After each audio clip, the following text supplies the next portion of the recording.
सभी ग्रामवासियों को खूब सारी बधाई वो देता हूँ कि इतना शानदार, इतना भव्य मंदिर बनवाया है और इस मंदिर के पीछे बहुत सारे यहाँ के लोगों के इमोशंस भी जुड़े हुए हैं। ये एक पवित्र धरती है और यहाँ पर एक सुंदर मंदिर की मैं पहले से ही जब मैं यहाँ पर आया था तो आदरणीय श्याम जी के पिताजी की हमेशा से ये इच्छा थी कि इस जगह के ऊपर एक सुंदर सा मंदिर बने। पहले यहाँ पर एक चौकी हुआ करती थी और उस चौकी के ऊपर वो हमेशा पशु पक्षियों के लिए है वो चुग्गा डालते थे और उनकी हार्दिक इच्छा थी कि यहाँ पर जाम्बोजी का एक सुंदर सा मंदिर बने। और आप समस्त गुल्लू गुल्लू वाली जो ग्रामवासी है, आपने और श्याम जी ने मिलकर एक सुंदर मंदिर बनाया है, उसके लिए पुनः एक बार आप बहुत सारी बधाई के आप पात्र हैं। मंदिर के साथ जैसे रात के समय में जब जागरण हो रहा था तो जागरण के दौरान आचार्य रामाचार्य जी ने और सभी ने मंदिर की जो महिमा बताई थी और मंदिर के बारे में जो बातें बताई थी कि मंदिर एक ऐसी संस्थाएं होती है जो हमारे समाज को जोड़ती है। साथ में उन्होंने वर्तमान समय में किस तरह से मंदिर के मैनेजमेंट को लेकर या दूसरी चीजों को लेकर, अभी अपने भागीरथ दास जी शास्त्री जी भी कह रहे थे कि किस तरह से विभिन्न प्रकार की नई नई समस्याएं सामने आ रही है, तो उनकी भी चर्चा हुई थी। मैं ये बहुत अच्छी बात मानता हूं कि हमारे समाज के अंदर किसी भी प्रकार की छोटी सी भी एक समस्या खड़ी होती है तो उसके बारे में बोलने के लिए हर समय कोई गलती होती है तो उसको टोकने के लिए हमारे समाज के अंदर साधु जो समाज है वो हमेशा अग्रणी रहा है और उन्होंने हमेशा हमारे समाज को एक रास्ता दिखाया। तो गुरुजी ने बहुत ही अच्छी एक बात बताई थी कि हम आगे छोटी छोटी जातियों के अंदर विभाजित ना हो और संपूर्ण समाज है वो हमेशा संगठित रहे। साथ में गुरुदेव ने विभिन्न प्रकार के समाज के अंदर किस तरह से क्या क्या कुरीतियां आ रही है और उन कुरीतियों की वजह से समाज किस ओर जा रहा है उसके बारे में भी गंभीर चिंताएं हैं प्रकट की। और समाज के मार्गदर्शक यदि इस प्रकार से गंभीर चिंताएं प्रकट करें तो समाज के युवा वर्ग और हम सभी को इस बारे में सोचना चाहिए और चिंतन करना चाहिए। वर्तमान समय में सबसे बड़ी समस्या ये होती है कि हमारे बच्चे क्या करते हैं क्या नहीं करते हैं, वो कुछ गलत काम के अंदर लिप्त भी रहते हैं तो उसके बारे में परिवार को बताया जाता है तो कई बार परिवार के लोग हैं वो नाराज हो जाते हैं कि हमारा बच्चा ऐसा कर ही नहीं सकता। और जब वो एकदम बर्बाद हो जाता है तो उसके बाद में बड़ी परेशानी होती है। पहले हम देखते थे कि गांव के अंदर, गांव की गवाड़ के अंदर जब लोग बैठे रहते थे तो किसी का बच्चा कोई भी प्रकार की गलती करता था तो उसको गांव का कोई भी व्यक्ति है वो डांट देता था और उसका बहुत बड़ा एक सामाजिक अनुशासन हमारे समाज के अंदर रहता था। वर्तमान में गांव के गवाड़ के अंदर समाज का या गांव के व्यक्ति का डांटना तो दूर की बात, घर के अंदर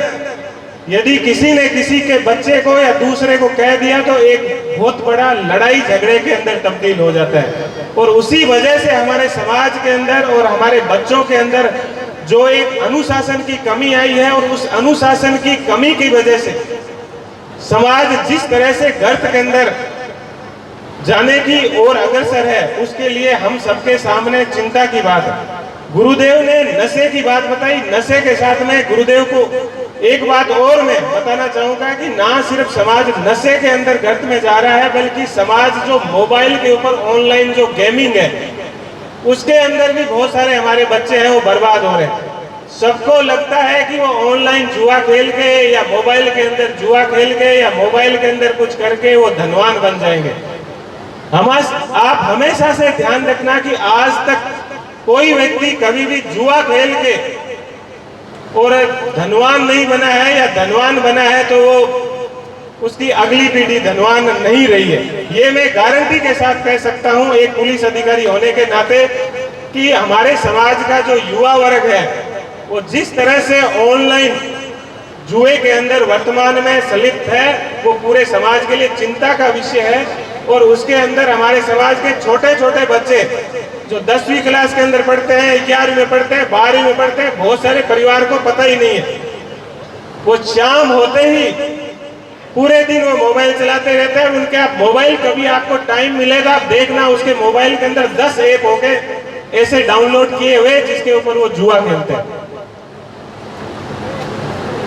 तो हम सबका ये दायित्व बनता है कि हम हमारे समाज के अंदर,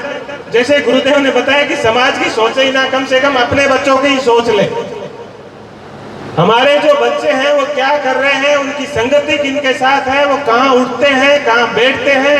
और वो कहाँ जाते हैं, रात को कितने बजे वापस घर पे आते हैं, रात को 12 बजे वो घर से निकल रहा है तो क्यों घर से निकल रहा है, ये सब चीज के ऊपर ध्यान देने की सख्त आवश्यकता है। और यदि हमने इन चीजों के ऊपर ध्यान नहीं दिया, भगवान बुद्ध ने भी कहा था कि हर समाज के अंदर 500 साल के बाद में गिरावट आनी शुरुआत हो जाती है, और ये बात वर्तमान में सच साबित हो रही है। मेरा आपसे सभी से हाथ जोड़कर विनम्र निवेदन है कि आपकी सबसे बड़ी संपत्ति आपके बच्चे हैं, और यदि आपके बच्चे आपके हाथ से निकल गए तो हम चाहे कुछ भी कर लें, कोई भी परिसंपत्ति दूसरी हम इकट्ठी कर लें, हमें पूरे जीवन भर दुखी रहना पड़ेगा। निश्चित रूप से चाहे भले ही आपका एक बेटा हो या एक बेटी हो, कितना ही आपका प्रिय हो, लेकिन यदि आपका लड़का रात को 12 बजे या 2 बजे घर पे आ रहा है या घर से निकल रहा है और गाड़ियों के अंदर रोड के ऊपर घूम रहा है, तो आपको सचेत हो जाने की जरूरत है कि आपका बच्चा सही रास्ते पर नहीं है। 99% ये 99% ये संभावना है कि रात को 2 बजे आ रहा है, जब मर्जी आए, घर वाले पूछ रहे हैं तो उनके ऊपर गुस्सा कर रहा है, उनके ऊपर चिड़चिड़ा हो रहा है, तो ये पहले लक्षण होते हैं कि आपका बच्चा या तो किसी नशे के अंदर पड़ा हुआ है और या कहीं दूसरी जगह के अंदर दबा हुआ है। तो मेरा आपसे विनम्र निवेदन है कि हम हर सामाजिक फंक्शन में भाग लें, कहीं पर जाएं, लेकिन उसकी सार्थकता तभी है जब हमारे बच्चों के ऊपर, आप अपने बच्चों के ऊपर ध्यान देंगे, आपका बच्चा सफल होगा, आपका बच्चा गलत रास्ते पर नहीं होगा, तो आपको भी रात को नींद अच्छी आएगी, आपका भी नाम, और आपको ऐसा लगेगा कि मेरा जीवन है वो सफल हुआ है। तो हमारे बच्चों की इस चीज के ऊपर विशेष रूप से वर्तमान में ध्यान देने की जरूरत है, क्योंकि यदि इस चीज के ऊपर हमने ध्यान नहीं दिया तो हम बहुत कुछ है वो खो देंगे, क्योंकि हमारा समाज का भविष्य तो ये आने वाली पीढ़ी है। तो आप बच्चों को डांटना, बच्चों को टोकना जरूर, इसको हमारे बुजुर्गों की जो ये दी हुई एक हमारी अमानत है उसको उपयोग करें। आपका बच्चा है, उसको आप डांटोगे नहीं तो आपका बच्चा किस रास्ते पर जाएगा वो आपको भी है वो पता नहीं। हम बहुत ज्यादा बच्चों को लेकर सेंसिटिव भी हो गए हैं और डरते भी हैं, लेकिन मेरा ये मानना है कि हमें बच्चों के ऊपर विशेष रूप से ध्यान देने की है वो जरूरत है। मैं ज्यादा समय नहीं लूंगा, उन्हें मैं इतना ही कहना चाहूंगा कि आप अपने समाज को आगे ले जाने की कोई एक चीज है तो वो है शिक्षा। बच्चों की पढ़ाई के ऊपर विशेष रूप से ध्यान दें, समाज की जो कुरीतियां हैं उनको छोड़ने की कोशिश करें। बहुत सी बार ऐसी कुरीतियां होती हैं कि एक साथ हम नहीं छोड़ सकते, धीरे धीरे उनको कम करके जो सामाजिक समस्याएं होती है वो एक दिन या एक सम्मेलन से दूर नहीं होती है, धीरे धीरे वो चीज है वो हम उसको कम करते हैं और कम करते करते उनको छोड़ते हैं। गुरुदेव ने बहुत ही अच्छी बातें हमें बताई, हमें उनको अनुसरण करके जीवन के अंदर आगे बढ़ने की जरूरत है। हमारे बहनों को भी विशेष रूप से, हमारी बच्चियों को भी पढ़ाने की सख्त जरूरत है समाज के अंदर। और पुणे में गुल्लूवाली ग्राम को, ग्राम पंचायत को और पूरे गुल्लूवाली जो ग्रामवासी हैं उनको हार्दिक बधाई देता हूं कि इतना गुरु जंबेश्वर भगवान का भव्य और सुंदर और दिव्य मंदिर बनाया है, और ये मंदिर गांव को एक नई दिशा प्रदान करेगा, ऐसी मुझे पूरी आशा है। पुणे एक बार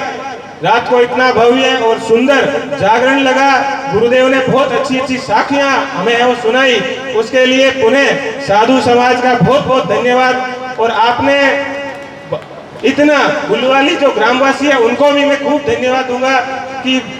पूरे समाज के लोगों को यहाँ पर बुला के इतना मान सम्मान दिया। उन्हें आप सबका बहुत बहुत धन्यवाद। बोले श्री गुरु जंबेश्वर भगवान की जय।